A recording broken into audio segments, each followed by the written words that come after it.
আজ আমি মহা খুশি কারণ আমার সবগুলো পছন্দের মাছ আমার হাতে চলে এসেছে কানাডা থেকে। আমরা যেখানে থাকি সেখানে রুই মাছ, কাতলা মাছ বা বড় যেসব মাছ সেগুলি পাওয়া যায়।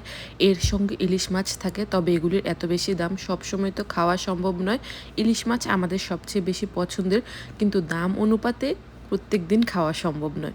এছাড়াও রয়েছে ছোট ছোট মাছগুলো, অনেকগুলো মাছ আমার পছন্দ নয়, তবে আমার পছন্দ হচ্ছে ট্যাংরা, পাবদা, বোয়াল, যেসব মাছ আমেরিকাতে পাওয়া যায় না, যার কারণে এসব মাছগুলো আমি একজন আপুর মাধ্যমে আনিয়েছি কানাডা থেকে।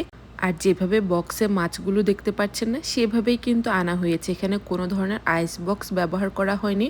এর আগের একটি ভিডিও দেওয়া হয়েছে, তখন অনেকেই আমাকে জিজ্ঞেস করেছে কিভাবে এই মাছগুলো কানাডা থেকে নিয়ে এসেছে। আর যেহেতু ভ্যানকুভার আমাদের খুব কাছাকাছি, মাত্র 2-3 ঘন্টা ড্রাইভে যাওয়া যায়, যার কারণে এই মাছগুলো এই বক্সে করেই গাড়িতে করে নিয়ে এসেছে। যদি সামারে যাওয়া হয় তখন আইস বক্স ব্যবহার করা হয়, কারণ অনেক বেশি গরম থাকার কারণে আইসগুলো মেল্ট হয়ে যায়। আর দেখুন, এখানে কিন্তু কোনো ধরনের আইস মেল্ট হয়নি। আমি নিয়ে এসেছি পাবদা, ট্যাংরা, বোয়াল, ইলিশ মাছ, রুই মাছ, এর সঙ্গে ছিল শিং মাছ, চাপলা মাছ। দেশে থাকতে সবসময় রোজার মাসে মাছের চচ্চড়ি বা ভুনা করে খেতাম, তো এই মাছগুলো ভুনা করে খেতে খুবই মজা হবে। তাই মাছ নিয়ে এখন টেনশন করার কোনোই কারণ নেই।